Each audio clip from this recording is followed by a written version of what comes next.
तन पर मेरे ना जाना मैं उस वृक्ष की डाली हूँ, जिस पर कइयों ने वार किया मैं उस जगत का प्राणी हूँ। नमस्कार, मैं कुशाग्र सिंह आप सबके समक्ष एक महत्वपूर्ण विषय के ऊपर बात करने जा रहा हूँ, जो हमारी मीडिया और हमारी सरकार से रिलेटेड है।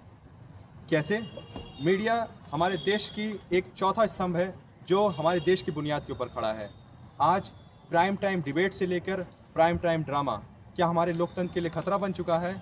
ये बात मैं इसलिए उठा रहा हूँ क्योंकि जो हमारी मीडिया है वो हमारे समाज की चौथा स्तंभ माना जाता है, जिसका कारण होता है सरकार से सत्य और सरकार की बात को हमारे समाज के लोगों तक पहुंचाना और लोगों की जो दिक्कतें हैं उन्हें समाज से सरकार तक पहुंचाना। ये हमारे मीडिया का कार्य होता है। अगर समाज का यही कार्य अगर मीडिया ना करे और मनोरंजन पे आ जाए तो इस पे आवाज़ उठाना लाजमी है। आजकल की आप प्राइम डिबेट देख लीजिए, जिसमें जो मुख्य खबरें होते हैं और जो मुख्य बातें होती हैं, जैसे बहसें होती हैं, डिबेट्स होती हैं, उस पे बहस से ज़्यादा चिल्लाने की प्रतियोगिता की जाती है। जो ज़्यादा चिल्लाएगा उसको ज़्यादा प्रशंसा मिलेगी। जैसे कि आप देख लीजिए, आजकल के जो एंकर हैं वो आज के तल के जज और अभिनेता की तरह एक्ट करते हैं।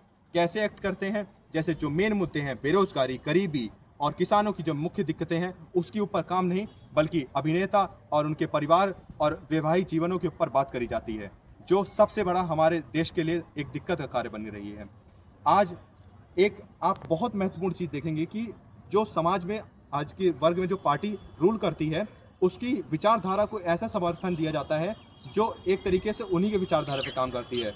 अगर कोई इसके ऊपर आवाज़ उठाता है, उसके ऊपर जांच करी जाती है, उसे जेल में डाला जाता है, उसके ऊपर ट्रोल किया जाता है और उसको दबाने के लिए और उसे नीचा दिखाने के लिए पूरी जोर शोर से काम किया जाता है। इसका कारण कौन है? इसका कारण हम ही लोग हैं। कैसे? आज हम लोग टीआरपी और मसालेदार खबरों के पीछे भागते हैं, जिस कारणवश हमें वही परोसा जा रहा है। अगर हम लोग सत्य के ऊपर बात करेंगे तो हमें सत्य बात बताई जाएगी। अगर हम टीआरपी के पीछे भागेंगे तो हमें टीआरपी जैसी खबरें दी जाएंगी। तो हम इसे कैसे रोक सकते हैं?